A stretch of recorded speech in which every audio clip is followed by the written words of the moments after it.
Hello, and welcome to another fully live episode of Hacking with Friends.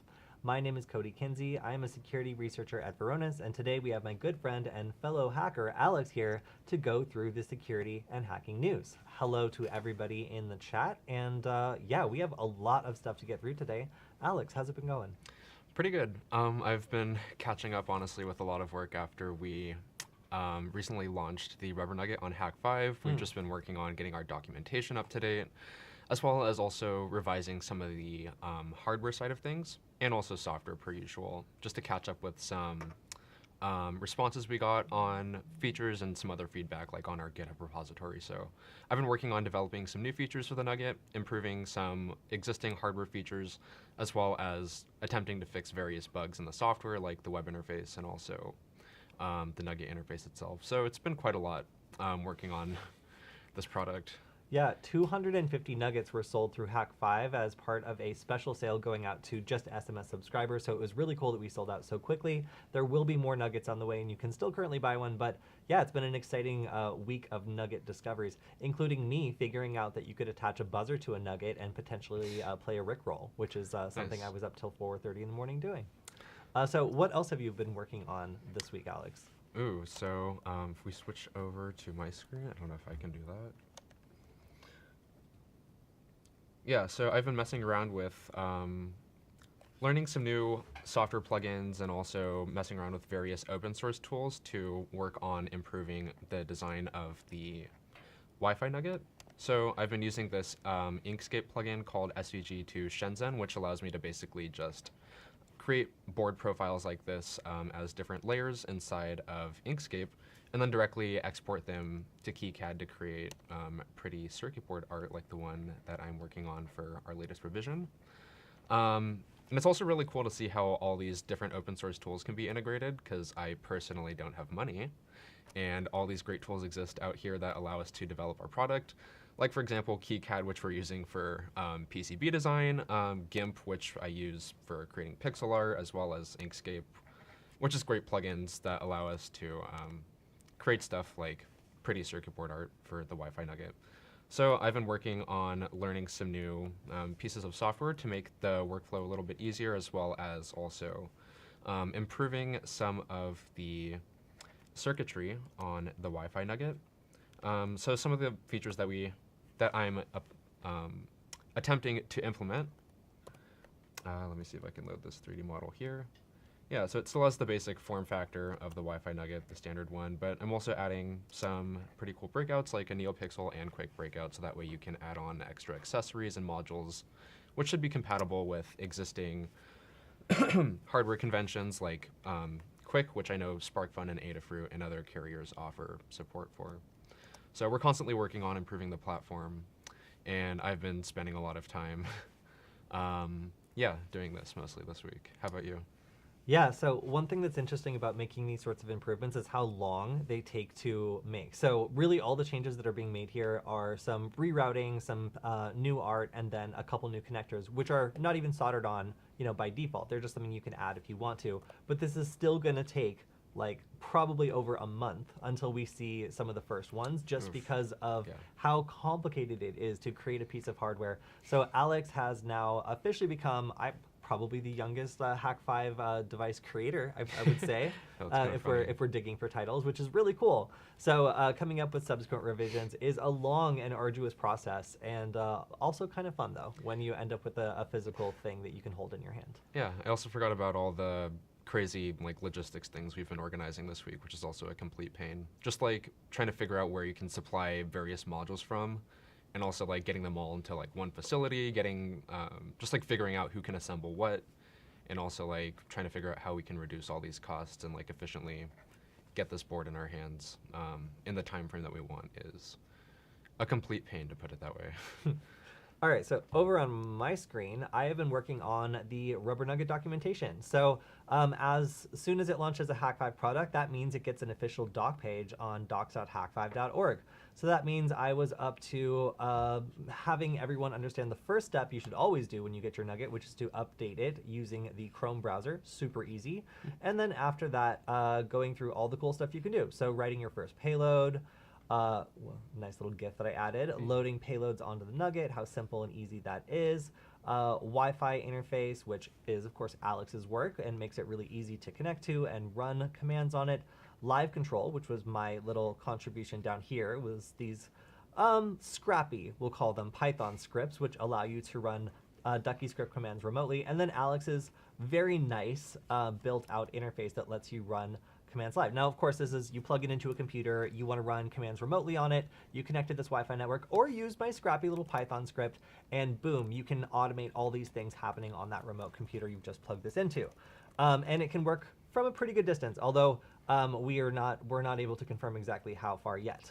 We still need to calibrate our antenna.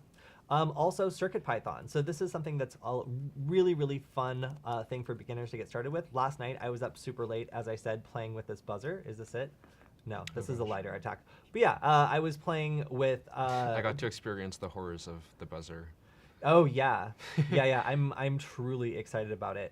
I will, don't worry, you'll see it later. We will show, hear it later. Here it is. It's quite a nightmare. I found it. Oh no. So this is a wonderful noise your Nugget can make with a piezo buzzer. Not exactly cute, but it's cute. It's like cute in the way where if you were about to step on a bug and it made this noise, you'd be like, whoa, I'm sorry.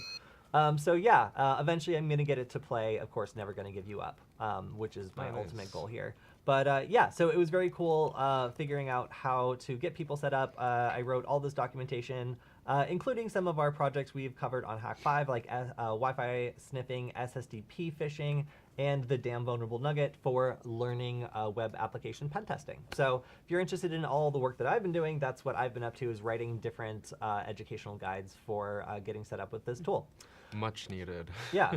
Yeah, we've been suffering the lack of documentation for a while, and just having like a central place to point people to when they have general questions about their Nugget, but has been complicated. Yeah, now that this is here, if you guys have any basic questions, you could probably reference it on this documentation page, but otherwise we're still looking to add more information and of course projects. So if you guys have any cool suggestions or demonstrations you want to see for the Nugget, yeah, stay tuned for the Screamin' Nugget under advanced projects.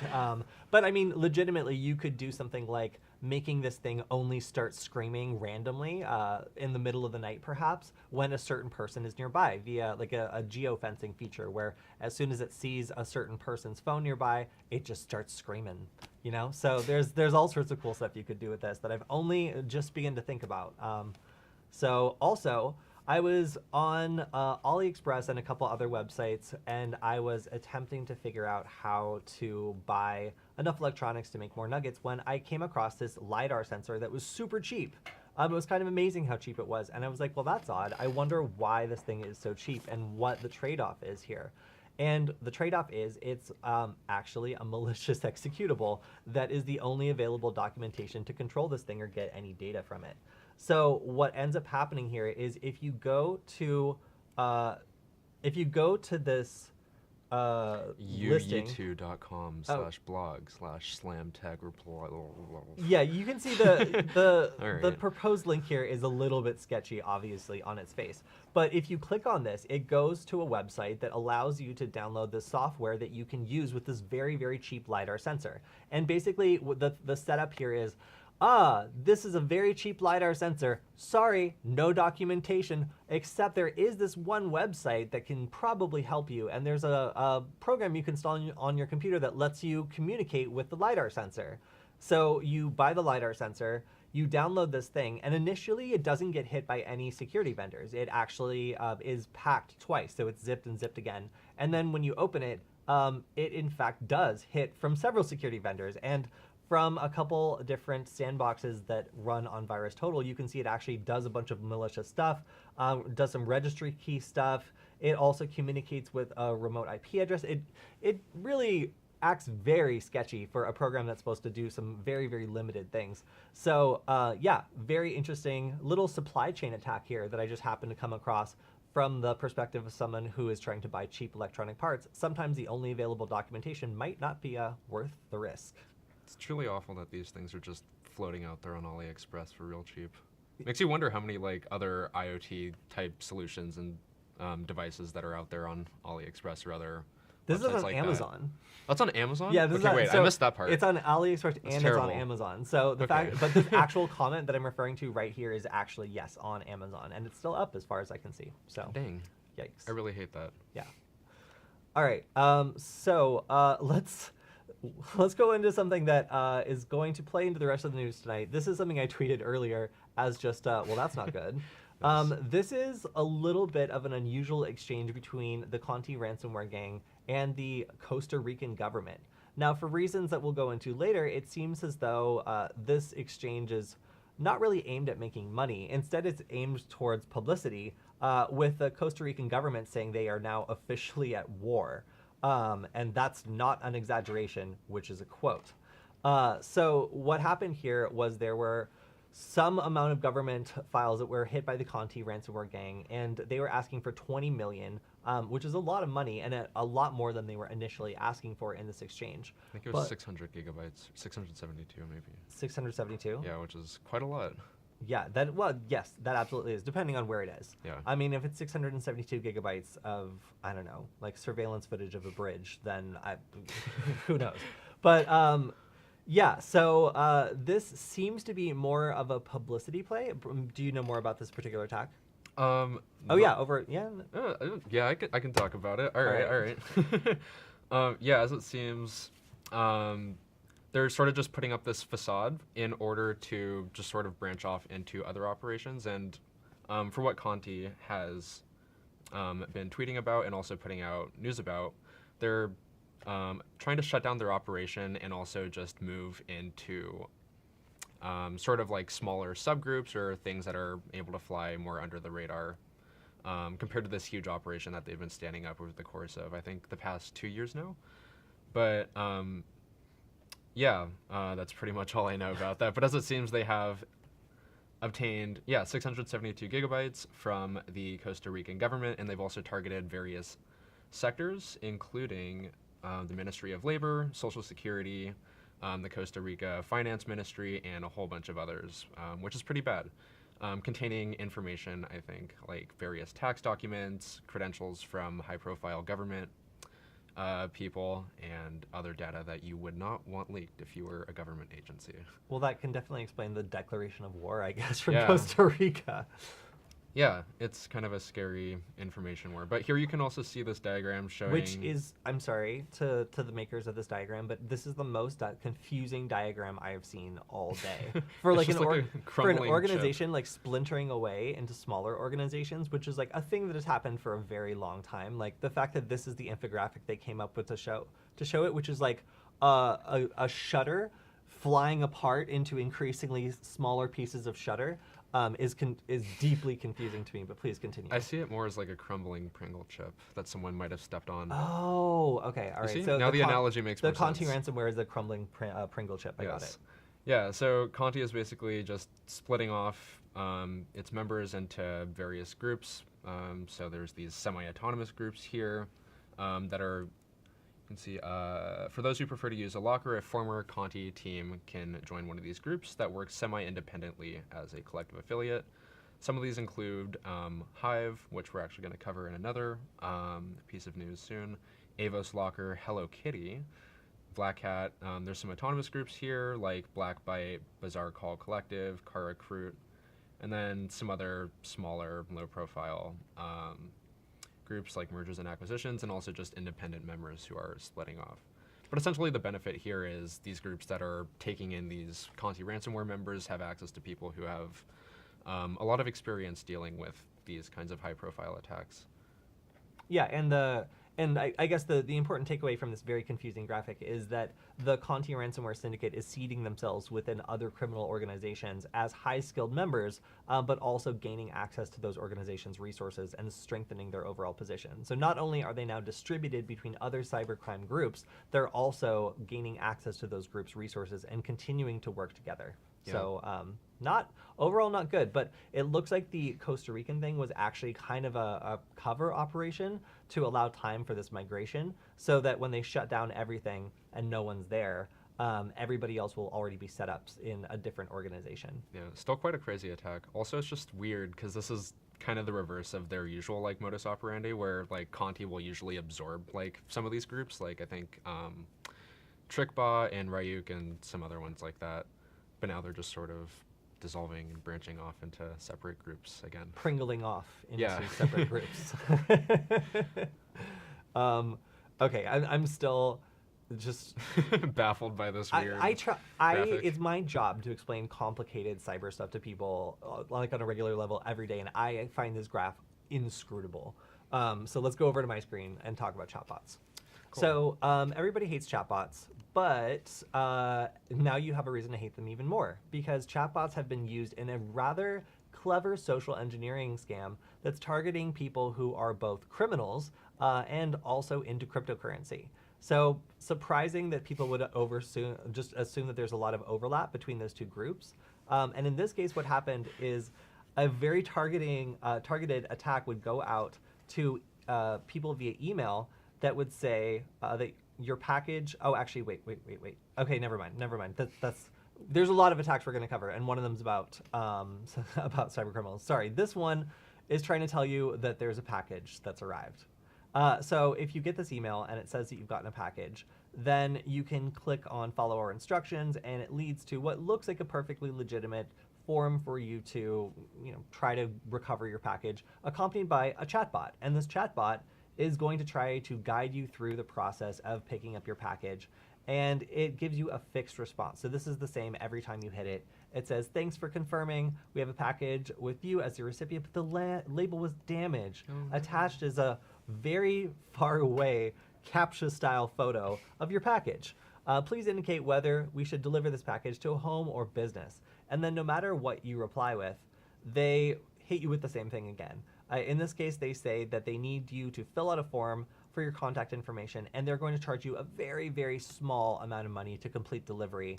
I don't know why.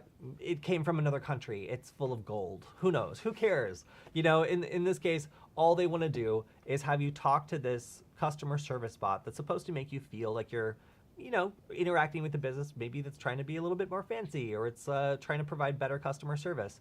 And it's trying to automate this process because that's so common nowadays.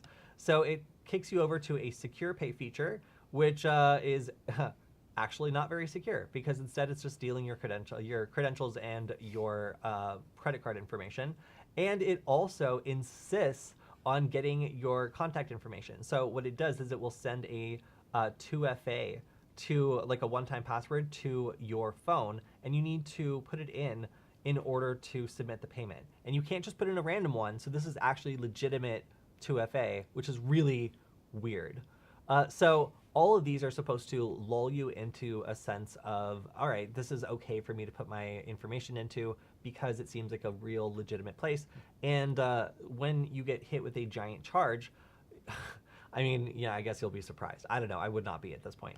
So these campaigns are designed to look more and more like the things they're mimicking. They're supposed to look like a very busy business that handles lots of packages that's using a chatbot in order to give you better customer service, or at least just any customer service at all.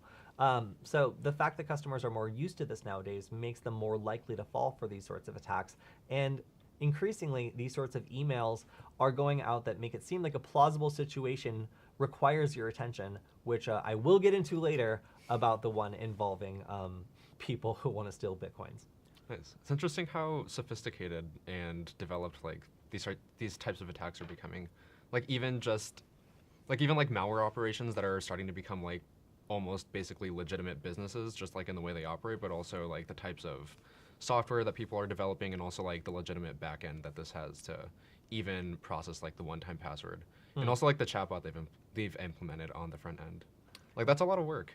It is a lot of work. And the nice thing is that this attack could work against anybody. I mean, a lot of the time these sorts of attacks have the limitation of only being plausible towards a certain group of people, but like raise your hand if you've ever gotten a package, Like, Right. and they don't even have your address on here. So like to me, there's a lot of red flags here, but the fact that like it's just stealing a credit card, it's relying on you to have plausibly maybe gotten a package, like that's a pretty low bar. in terms of being able to target successfully most people. And that's really what makes this attack so interesting, is it's really, really effective because it's going after basically everyone, and it would work against anybody who happens to fall for the package thing. Yeah, it pretty much checks all the boxes for legitimate things you would look for in a site that's trying to like actually verify your identity or maybe like legitimately try to send you this parcel. But I would be slightly concerned because I don't really know anyone who receives packages from DHL. Wait, actually I do. I do. Constantly I get packages from China. Yeah. from DHL, so never mind. I was just like, wait, it's like some random Yeah, Chinese so please don't service. send us the scam. But I mean, frequently, people who work in logistics will be the targets of these sort of things. Often, they will be the victim of like account takeover, where suddenly your customer will bill you for something unexpected and just expect you to pay, but then it's actually a malicious actor who's trying to put the money into their account. Like a whole university got taken for a similar scam where somebody took over an account and then ended up having an invoice go through that was to the wrong account for all of the money. So, you know, these sorts of attacks are really lucrative, and at least this one's just going after credit card information, but of course that's again, it could go after anyone, and that's would be not good, obviously. Yeah. I also got to say, with my track record with DHL, I wouldn't be surprised if I received something like this. Like the amount of times we've gotten like packages stuck in customs, and they've like called me over the phone to like try to verify something, or like gone back and forth with me over email. It's like I could believe this. Yeah. Yeah, it's pretty plausible. All right, what have you got next? Cool. So over here we have some more lucrative scams and ploys and cryptocurrency ruses, per usual. So this week in cryptocurrency news, there's this Pixelmon NFT site that can infect you with password stealing malware. So as you can see here, this site lets you collect these pretty cool Pixelmon characters. That is, you know, I'm sorry, that's a Pokemon. very enticing. Yeah. That's just a Pokemon. It's actually a Pixelmon. There's a distinction I'm here. sorry. This one's tied to a cryptocurrency It's a digitally asset. blurred. It's censored. It's just a censored Pokemon. Because cryptocurrency is an obscenity. I'm sorry. Can you legally just digitally blur something that is like copyrighted and then sell it as a new character? Whatever. Crypto's wild to me. Let's just go. All right, so this is quite a brain dead read, but I feel like cryptocurrency is becoming not only a more lucrative target just because, well, I feel like people who sign up for it are also somewhere between, I guess, like gamers and people who are technically literate, like technologically literate, and there's also money involved. So of course this is becoming a lot more subject to attack. There's money involved in this. There's a lot more people, and the barrier to entry is honestly kind of low. And typically the people that are getting involved in these sorts of things have money that they're willing to front. So it's no surprise that lots of these cryptocurrency projects are being targeted, and also like with the advent of various new like Web3 technologies that honestly don't have like a lot of good infrastructure behind them, you know, like the metaverse or random spin-off projects like this. It's no surprise that there's lots of flaws that are being discovered. But let's see, what the heck is this? Okay, so here's the Pixelmon site, or actually no, this is a ripoff of the Pixelmon site that attackers are fronting, and they use this in order to offer up an executable file that steals various cryptocurrency addresses, passwords, and other files off the users who download this unfortunate payload.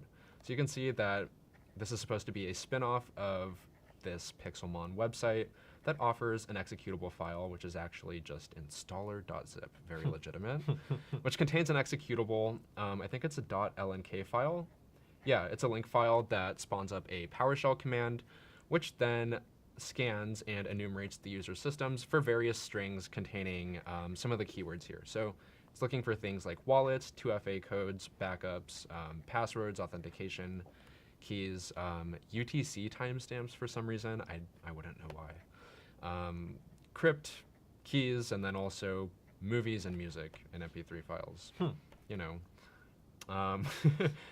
Yeah, so that's it's a pretty nasty one. If you're into cryptocurrency, watch out for this. If you're into Pixelmons, you should also watch out. Yeah, because you're going to get sued by whoever owns the... Yeah. All right. Never mind. I have no further protect your comment on Pixelmon. All right, Yeah, so... but also I have this brief piece of news here. Sorry to cut you off. Oh, yeah. I didn't get to read too much into this one, but this was also an interesting piece of news. just covering one of the aforementioned issues that I brought up about just the advent of this technology that's like really new and also just founded upon like infrastructure that isn't entirely great or like proven. But basically, this is a cryptocurrency that was some sort of fork of Ethereum that's being developed. And on the internal team, one of the members found a flaw in the software and was able to use this to siphon over, I think, like $16 million or something crazy like that. And it's just some random 18-year-old graduate student who discovered this vulnerability. But basically, he's just like unwilling to hand back over the money that he stole from this attack.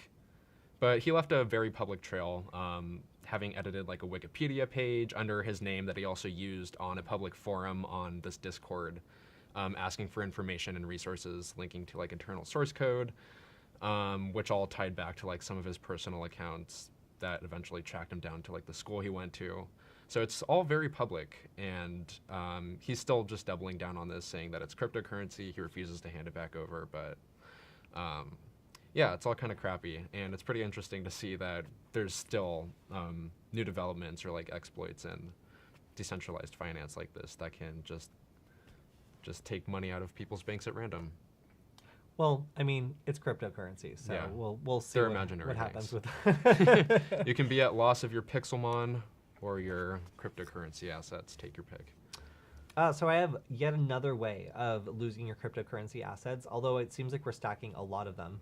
So this is the one I was mentioning earlier. This is where if you are somebody who doesn't have cryptocurrency but wants to get in the game and you're willing to do a little bit of theft at the same time, well, what if you got this email? And it's great because, it's, well, okay, the example is coming from going to a Yahoo, so that initially was a little suspicious, but all right.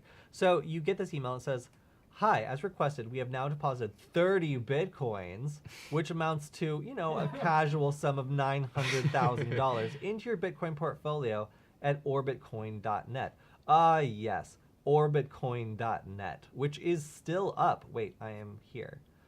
Which is... Whoa. Whatever. Yeah, which is actually still up. So Nice. we're talking about a scam that is still operating. So it then gives you the information to sign into this customer account.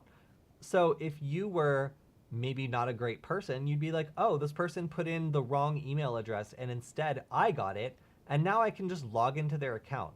Thus, the ridiculousness ensues. So they go over to this fake trading platform, which again is still up, and proceed to log in with those credentials. And then boom, they've managed to get into this person's account. How sneaky of this prospective thief. Well, in fact, when they try to make a withdrawal, they come up on some weird save pro rule that pops out of nowhere and says, hey, the requested withdrawal amount is lower than your portfolio minimum withdrawal settings. To help you save, you specified a minimum withdrawal limit of 30 Bitcoins and 006 because, you really like that number. That's your favorite number, is the trailing 006 during creation of your portfolio. So the creator of this portfolio apparently set a limit that was 0.006 higher than you're currently sitting at. That's ridiculous. Oh, yeah. Well, don't worry.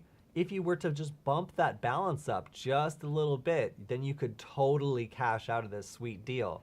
Don't you just want to put your credit card information into this, please? Seems like a very remunerative deal here. 30 Bitcoin. Well, That's a lot of money there. You have to also understand that unlike our previous example, which was like a customer service attack against normal people, this attack only affects thieves. So and motivated thieves that don't get bored easily. So perhaps like quick fix scammers or people who like pyramid schemes. This is specifically designed for somebody who needs to feel sneaky in order to think they're getting away with something or getting a good deal. So in this case, getting a too good to be true email, getting lured to a scam site that says you're going to cash out $900,000. How would you walk into the sunset with $900,000 is my question. Even as a prospective thief, that is you have to be so dumb to think that nobody's going to miss $900,000. But okay, I digress. So anyway, you get convinced that you're going to walk away somehow, move somewhere with $900,000. No one will have any questions about that. And all you need to do is deposit like 180 of your own dollars. That seems pretty easy, right? Like, what's the worst that could go wrong? Oh, look, I love that also they have contact details and they want to hear from you directly. I don't think they do. I think they want to hear from you as indirectly as possible. So yeah, that's pretty much the scam. They take like $100 from you. Nice. This whole rigmarole is basically you give them $100. That's so sad. Yeah, but you were trying to commit a crime. Yeah. So what's smart about this is like the likelihood that you go and report that during commission of what you will very soon learn is actually a felony, you were in fact scammed for a misdemeanor. Nice. So it really makes it so the person who is scammed here is not likely to phone this one in unless they are truly stupid, in which case they are the most likely criminal to catch in the whole case, and the police will probably just arrest them and call it good. So this is probably my favorite. I'm gonna call it. There's two like victimless crimes of the week, and this is the first one where it only, again, this is like almost a law enforcement mechanism where like if you try to commit a crime, you just get punished by the results of your crime. But this is also basically thieves targeting thieves. Exactly. This is essentially. thieves targeting Right. thieves. I don't entirely I wanna sign up. disagree with that. Oh, look at my ID. It's 1, 2, 3, Wow. 4, 5, 6, 7, 8. Anyway, I'll start my crypto trading future later. But if you want to poke around at a scam website that is still alive and on the internet, check out orbitcoin.net. But probably don't do any trading. Nice. Yeah. So over here, I forgot we have this cool little switcher now that I can press. It's real fancy. Yeah, so the other week we were talking about an advisory that was put out just regarding Log4Shell and Log4j, which a lot of people have assumed just sort of died out and they've become complacent about. But we're seeing sort of a resurgence, or rather, I guess, a revival of interest in these attacks since they're still very much present. I know that there was some statistic out there that a large amount of softwares that are using the Log4j dependency just straight up don't have patches for them available yet, and some number in the thousands of devices are still vulnerable and susceptible to attack from Log4j. Even as old as it is, for how long it's been around, a couple months. That's pretty I guess incredible. it's not pretty old, but Lazarus hackers are targeting VMware servers with Log4Shell exploits, which are pretty nasty. So VMware is essentially a virtualization software that also offers, I guess, cloud solutions for managing like remote workstations for VNC, and also, I guess, just running like virtualized environments. But the key thing here is they also offer a cloud solution that does this via their VMware servers. But Lazarus hackers, who are pretty much known to be state-backed actors from North Korea, are targeting various VMware Horizon deployments, which I think gives them access to remotely execute code on these Horizon servers, as well as just take over whatever instances are deployed here. So the issue is that these VMware Horizon deployments are based off a vulnerable version of Apache Tomcat, which then is susceptible to the Log4j attack. But they're using this in order to install various backdoors and also malware on compromised services, one of which is called the NukeSped or NukeSpeed backdoor. And as you can see here, this is a backdoor malware that's associated with DPRK hackers, which I think is Democratic something Republic of Korea. Yeah, it's the North one. Yeah, it's the bad one. Tied to various campaigns that were orchestrated by the Lazarus group. And the latest variant sample of this piece of malware, which was analyzed by ASEC, sees that it's written in C++ and uses various encryption in order to communicate with C2 infrastructure. Yeah, so this is all pretty nasty. And I think it was either DHS or CISA or something that issued an advisory to make sure you patch this, because the vulnerability assessment on this was pretty high. Well, I've also got a story about North Korea, and this one is a little confusing because I feel like I like matched the description of a lot of the different indicators of a potential North Korean agent on this one. So over here we see an NFT of the North Korean flag, or I'm sorry, what was It's was a that? Pixelmon. A Get it right. Pixelmon of the North Korean flag. But this story is talking about how North Korea is dispatching some of its best IT workers to just go get jobs. Just go get a job somewhere else. But it's not any job. They, of course, want to potentially be able to get access to whatever infrastructure comes along with that job. So here, the scheme is thus. They go out and they try to get freelance jobs, establish that they're good at their work, and then network with other freelancers and use their credentials to be able to score additional work that otherwise they would be prohibited from getting. Then they go and refer other people from North Korea as additional remote workers and try to get them in the door as well, and kind of do, what was that movie? Which one? A Parasite kind of thing. Oh. There you go. Nice. There's a Korean reference. So the goal here is to be able to find a sensitive industry, and it looks like, in particular, they're targeting mobile and web applications, graphic animation, gambling programs, artificial intelligence, virtual and augmented reality, facial and biometric recognition, and database development and management. So they're basically like, all right, you kids, the schools here suck. Go out and get some work. You figure out how to get into those systems and get some good work, and then come back and tell us how to do it. At least that's the risk here. And in addition, it looks as though there's a pretty sophisticated program to get around some of the sanctions on these workers being able to get these jobs in the first place by having surrogates or proxy workers use their existing relationships or their documentation in order to get jobs that are then, in turn, filled by some random group of North Korean workers. Wow. So, all right, what is a red flag that somebody might be a North Korean worker? Well, they might log into the same account from different IP addresses in a short period of time, especially if they're from multiple countries. That's me. I do that. That's because I use a VPN. That's what I was thinking. Multiple developers logging in from the same IP address. Probably not me. Technical clues indicating use of remote desktop sharing software or VPN connection. That's me again. Frequent use of template documents for bidding or projects. That's just being organized. Accounts receiving positive ratings from one client with similar documentation for setting up developer accounts. I don't get positive reviews. If you're getting from positive anyone. feedback, you're probably Yeah, so North like Korean fake positive spy. reviews. Frequent money transfers, particularly to banks in China, especially if routed through at least one company. That's also me. I buy stuff from China all the time for the Wi-Fi Nugget. I meet almost all of the red flags for being a North Korean agent. And that is not to say that I am. I'm just saying that these criteria seem a little loose, you know? Like it could apply to other people. That's alarming. So companies employing freelance developers should think, I'm not a developer, so that's great. Should look for the following signs that it could indicate a North Korean worker. Using digital payment services, especially if linked to China, okay. Inconsistency in personal and professional details, name, spelling, nationality, contact details, surprising That's just portfolio me when I'm website. tired. I Yeah. just misspell things. Or... Uh-oh. Surprising portfolio website, social media, or developing. I don't know what's surprising. Surprisingly portfolio. Oh, like it's like a very portfolio website? Okay. So a very like surface level personal website. Direct messaging or cold calls from people claiming to be C-suite level executives from software or services to advertise their skills. Like, this one's the best. Destination address for receiving work-related items that is not on their ID, asking to be paid in virtual currency. Hey, like Pixelmon. Yeah, all right, crypto bros, you're about to get flagged as a spy. Incorrect or changing contact information and asking, this is, I feel like, really the only one that matters here, asking coworkers to borrow some of their personal information to obtain their contracts.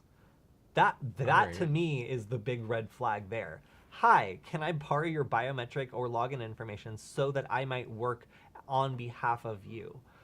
So this sort of subcontracting is obviously like a threat, but like I would say like all of the rest of the things here, if you like cryptocurrency and VPNs, that doesn't mean you work in North Korea. But I mean, they're really into both of those things. So maybe it is a good initial place to look. But yeah, just funny to see that I meet so many of the criteria for red flags and further investigation into being a North Korean agent. A lot of loose criteria there. Also, we have some speculation that this is a pre-recorded stream in the live chat, so I just want to confirm that it's not Mr. Ashutosh. Okay. All right. Yes. We got you there. All right. Yeah. So it is in fact live, and we do see your questions, although we usually hold them till the end, or unless they're incredibly funny or topical. So just keep trying. So in my second, what I would call victimless crime, we have an advertising scam that I think is truly funny. This is the Eve online advertising fraud scheme. And if you haven't heard of this, this is something that was basically forcing computers to watch advertising, if I were to sum this up. So this computer torturing scheme ensnared a giant botnet, which would then proceed to force them to watch ads, for which the organization would then be paid. I thought of this idea before. Tons of developers. I had to text them and be like, hey, dude, look, they did your idea. So lots of developers have thought of tricking advertising companies into thinking their ads are being watched. But these are the real OGs. These are the ones that really did it big and took it all the way to the max. So what did they do? Hey, you're not going to shout them out? Huh? Come on, shout them out. Yeah, no, Dimitri, Sergey. I'm not going to try to pronounce the last names. Alexander. It seems like if you're not going to try to pronounce their names, you shouldn't try to shout them out. That's Congrats why to these guys. Okay. Though. It's real cool of them. All right. Okay. One of them's name is Dennis. You couldn't pronounce that? Okay, I think that's Denise. Sure. All right. So the way that this works is they will put up a website that's like a fake website that nobody actually really sees and embed tons and tons of ads in it. And then they will have this botnet cruise through and watch all of these kind of like hidden websites that are just staging websites for the bots. And it makes it look as though there are these websites that are getting tons and tons of traffic that are all displaying ads and netting the operators revenue. But in fact, it's just computers being tortured. They're just being forced to watch these boring ads 24/7. Nice. So, I mean, I guess the victim in this case is arguably the computers that are forced to consume ads. But in theory, the corporations who are operating the advertising platforms are pretty upset about this. And that is the result of I guess, scamming them for years is getting indicted. So again, is this attacking individual customers like that scam where they're just trying to get your credit card and assuming you might have a package? No. This is pretty specifically going after giant corporations and getting them to think that they're boring users to death when in fact they're just boring computers to death. But yeah, I would say of the various cybercrime organizations we've covered on the stream so far, this is probably my favorite one. Because I'm not, and again, I'm not condoning crime. I'm just saying that the victims in this one are probably going to be fine.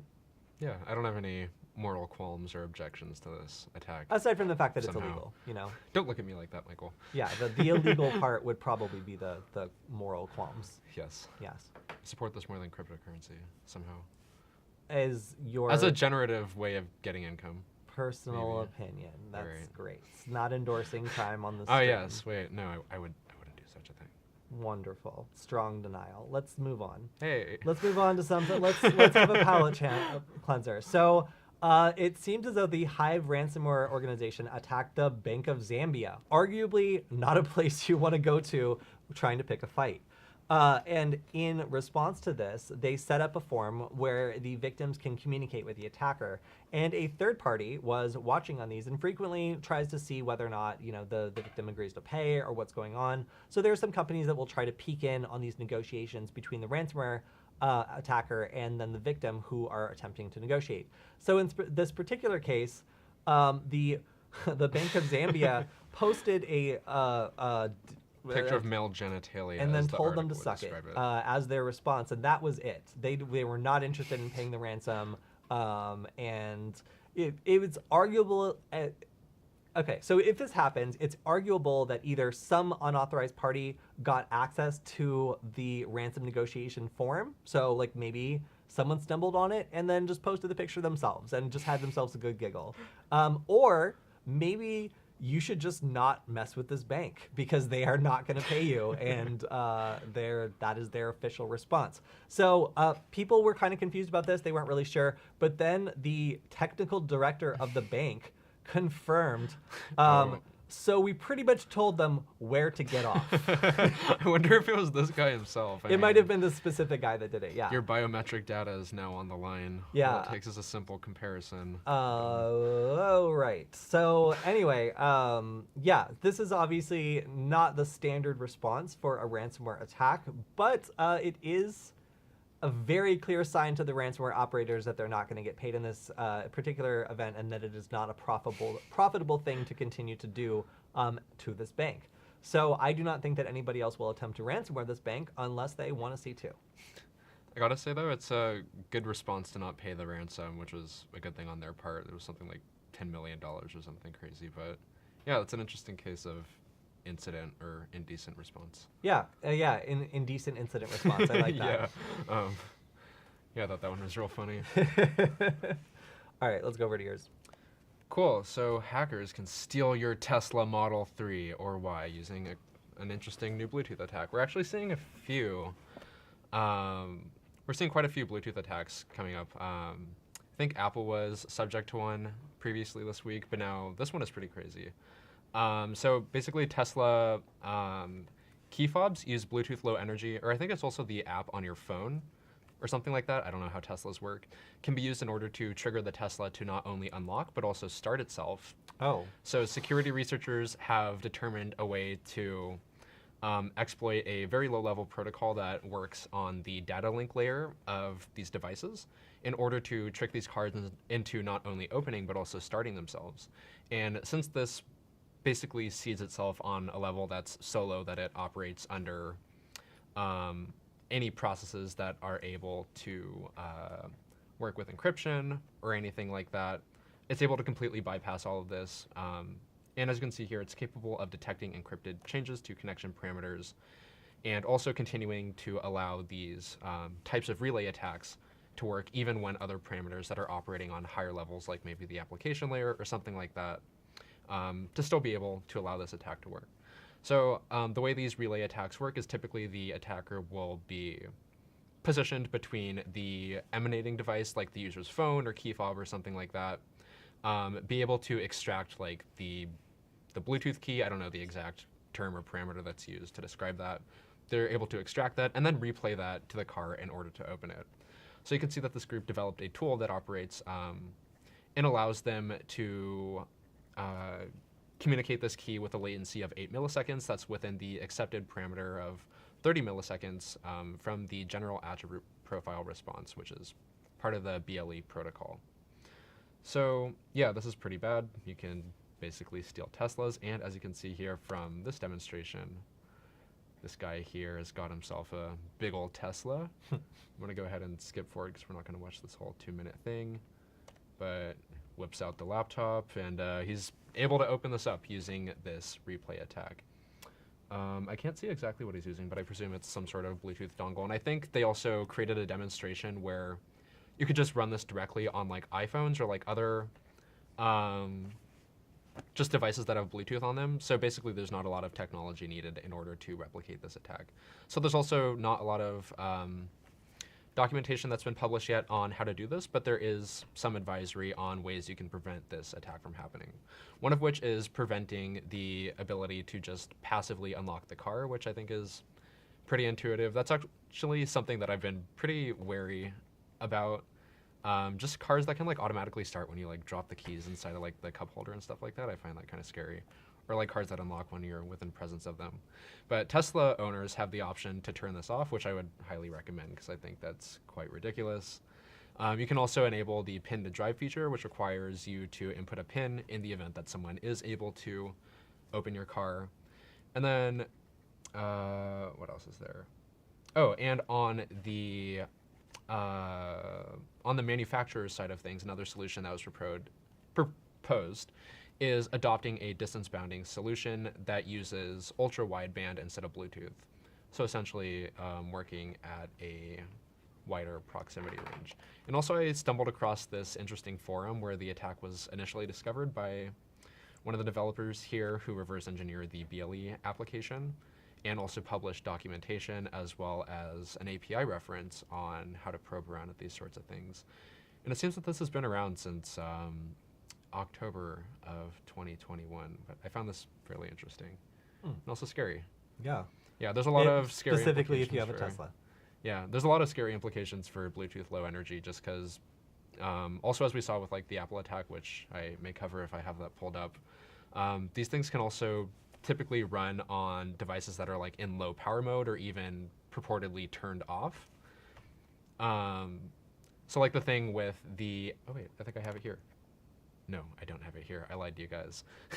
But yeah, there was some news that was published about a flaw in the BLE protocol on Apple devices that allows malware to be staged over Bluetooth.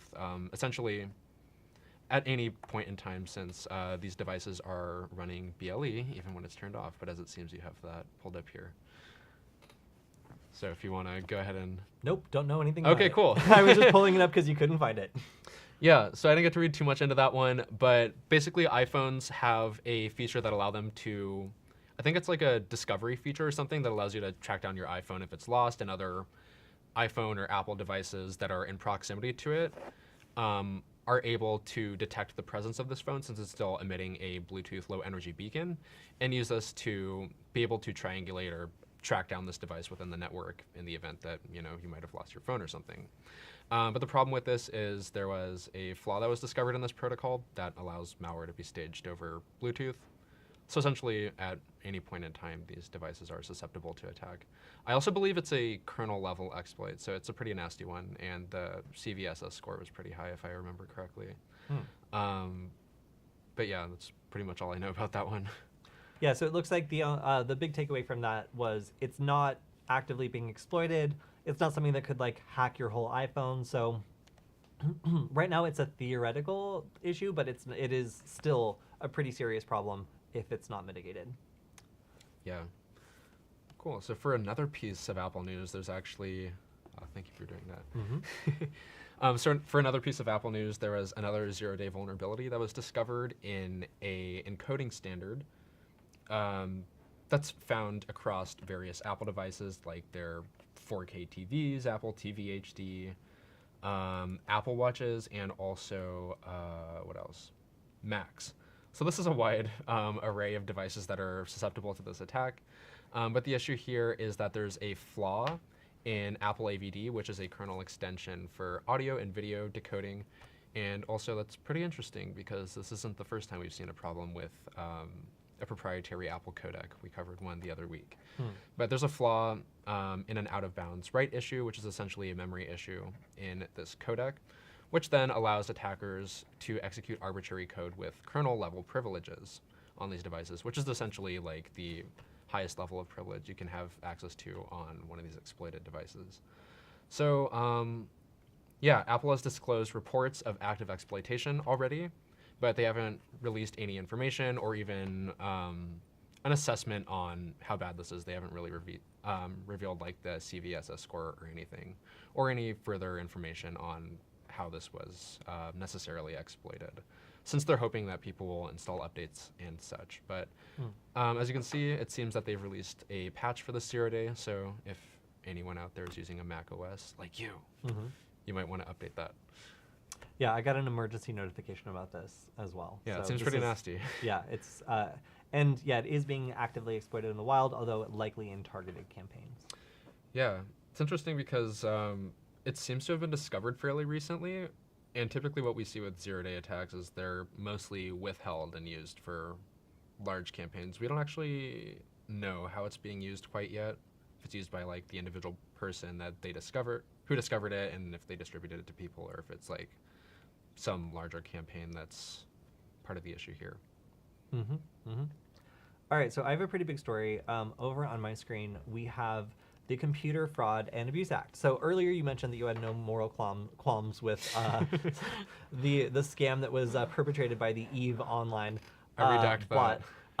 Then, of course, the moral qualm would have been the CFAA, which previously did not have any sort of exception carved out for good faith security research. So even if you were just auditing this and showed that it was possible to conduct a massive scam and then turn that information in rather than making millions of dollars, you still could have been prosecuted up until very recently. So this had a huge chilling effect on security research, and it's one of the big reasons why bug bounty programs are so popular, is because they provide a legal shield and often a mediator in order to protect researchers from companies who might decide to prosecute or sue them. So this new direction in the way to prosecute CFAA is a really, really good move for anybody who does this sort of research, but it does not do away with some of the risks. So the new definition of good faith security research is defined as accessing a computer solely for the purpose of good faith testing, investigation, and or corrective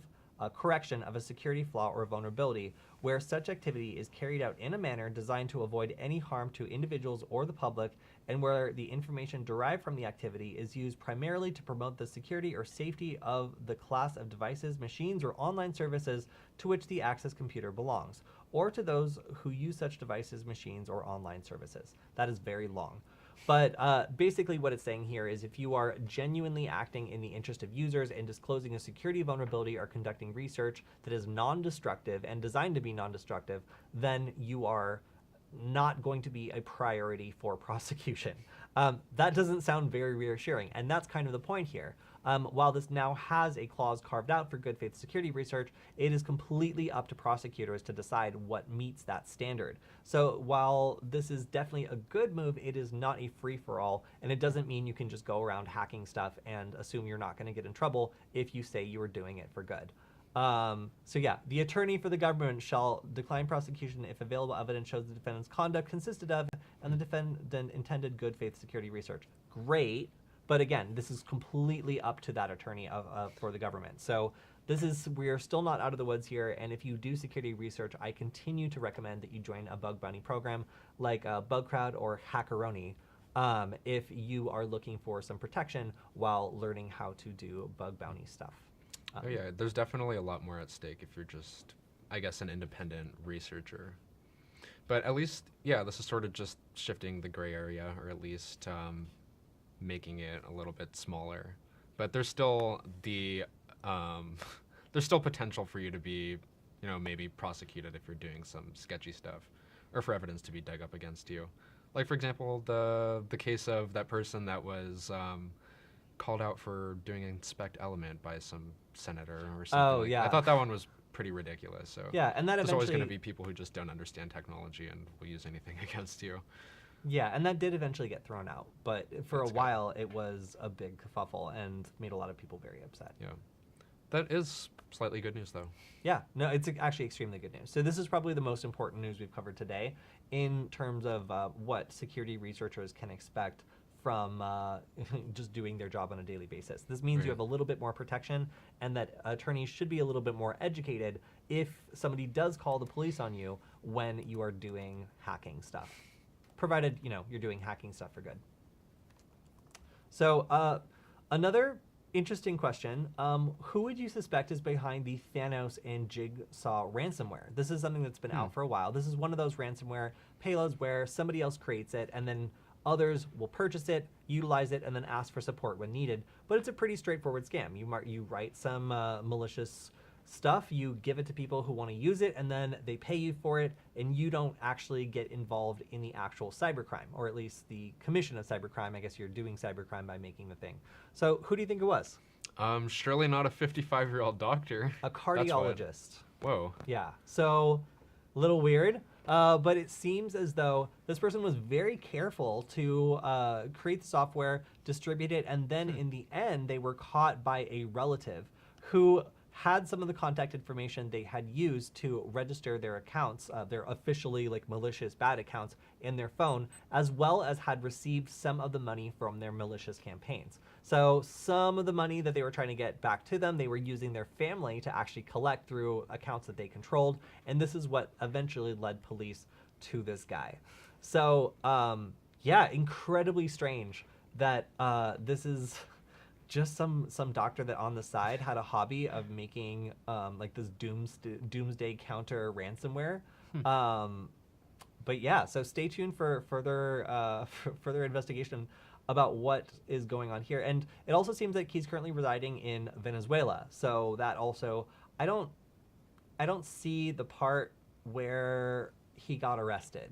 So maybe I missed that in the article, but I looked for it twice. So to me, it seems like they figured out who it is, where he lives, and are indicting him. But it does not seem like he's been arrested because he lives in Venezuela, which is a pretty smart place to live if you're a guy that makes ransomware, I suppose.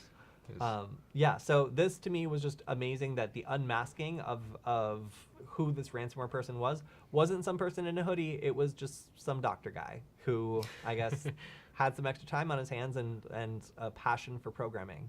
It's almost nice to see. But then the fact that he used it to, create a cyber weapon is not nice to see. Okay, back over to you after that Cool. inspirational story of a doctor finding his true passion. All right, so we have some more WordPress attacks and vulnerabilities that are being disclosed. So one of them is in the following Jupyter, and I think Jupyter X core plugins for WordPress, which allows attackers to escalate privileges and also basically completely take over these websites and do whatever the heck they I'm want sorry, with get that aubergine off the screen. I cannot take that seriously. Please scroll down. All right, all right. Thank you. Censored. I'm making sure that it's out of frame. All right, great. Great. Yeah, so after exploiting this vulnerability, attackers essentially have full control of this website, which they can use to then host maybe their own malicious infrastructure, or like swap out like internal like files for stuff, or like prop up like a phishing page or something like that. And as you can see here, they can alter the content, inject malicious scripts, or just completely delete the website. So this is pretty nasty, and obviously not the first time we've seen high-profile WordPress attacks like this, since WordPress sites honestly make up a large part of online web infrastructure, just because it's like so easy to be able to create like a blog website, or otherwise just easily host websites. But with the ability to use plugins like this, just random third-party plugins, like for example, this Jupyter X core plugin, there's of course going to be a lot of vulnerabilities that are then introduced, which can't exactly be filtered for unless you look for them like on a case-by-case basis, in which it seems that attackers are discovering these vulnerabilities that are just being introduced from the ability to have these third-party plugins available on the market, on the WordPress market. So as it seems, there is a fix for this, according to WordFence, who discovered the flaw. It relies on a function called uninstall template, which resets the site after a theme is removed.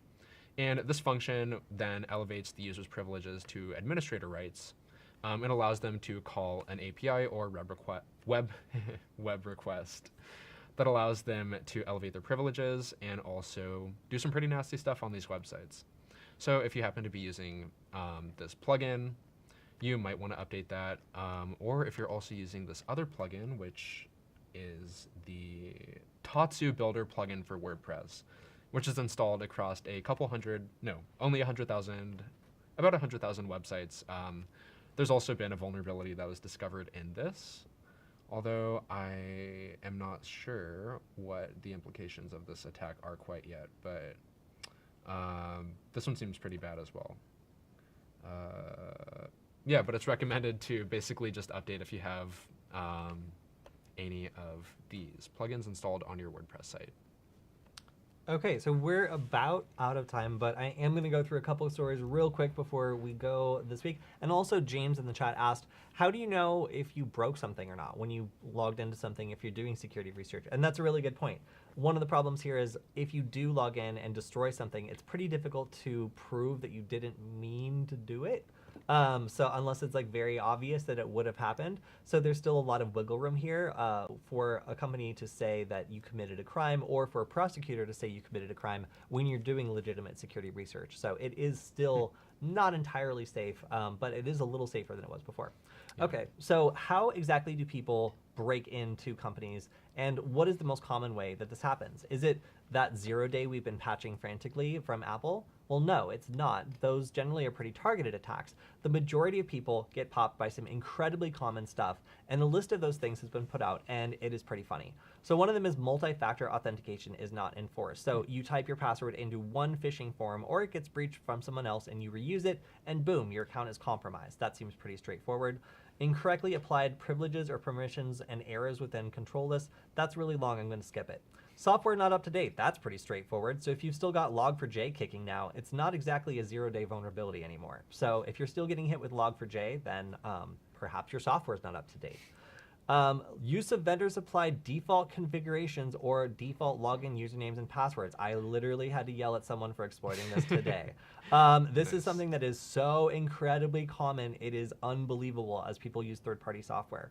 Remote services, such as virtual private networks, lack sufficient controls to prevent unauthorized access. Yes, leaving your VPN endpoints unprotected. Strong password policies not implemented. That is a really, really corporate way of saying crappy passwords. Cloud services are unprotected. Yes, misconfigured cloud services are obviously a big problem. Open ports and misconfigured services exposed directly to the internet. It's not really that big of an issue unless something is exposed to the entire world in a lot of these vulnerabilities. But unfortunately, lots of companies do exactly that. And it makes them easy targets for these sorts of 0 days that get out there and then start really gaining steam. Failure to detect or block phishing attempts. Yeah. A lot of opportunities to stop this before it starts is to make sure employees don't get phished. And there's a lot of protection that could go into that often doesn't. And then poor endpoint detection and response. Oh, like we do over at Varonis. Yeah, if you have no idea that you've been breached and it just goes on for months and months, then that is not great, especially if the initial entry could have been detected by this and then ends up not being because there's no endpoint detection whatsoever. So a new device joins the network, it starts doing all this bad stuff. If there's any sort of detection for that, then it never should have been allowed to happen. So just a quick list of how people are getting breached, and if that makes you depressed, because a lot of these are like security 101 stuff, then over here we have an update to Kali Linux. Hey, it's got 10 new nice. tools, Windows subsystem for Linux improvements, and more. And if you want to check them out, a lot of them are to the desktop environment. There's some new tools involved. And also, oh great, an April Fool's Hollywood mode screensaver. You can actually watch it if you scroll down. Yes, I know you can watch it if I scroll down. I don't want to. Dang. But they've upgraded WPS attacks and Kali Net Hunter as well, which would be great if I had ever managed to get Kali Net Hunter successfully installed. And then finally, Canada is banning, pronounce this company, Alex. Huawei. I really hate that you nailed it. And ZTE from I think you could fool me like that. Yes, I definitely. I actually have a harder time pronouncing like American companies or like Azure. Like, how the hell are you supposed to pronounce that? Azure. Okay. It's a type of Fine. rock. Okay, So, Mr. Rockman. all right. Okay. So Canada has banned Huawei and ZTE from 5G networks, and this is joining the recent group of countries who have decided that this is something they're going to make universally not allowed because of security risk of somebody potentially installing backdoors or accessing the communications equipment. Up here we have the runner-up for the most confusing graph of the week, right behind the one that we showed earlier depicting Conti ransomware's pringling off into smaller groups. We have this very similarly colored graph of people between unlikely to ban and on the fence, which I don't know. But anyway, you can see that partial ban is in effect in the United States, Australia, New Zealand, Japan, and the UK, and it looks like some people are on the fence over in Europe, and then also this whole thing implies they're no longer on the fence in Canada as well. They're just gone. There's the same level of ambiguity between unlikely to ban and on the fence. Exactly.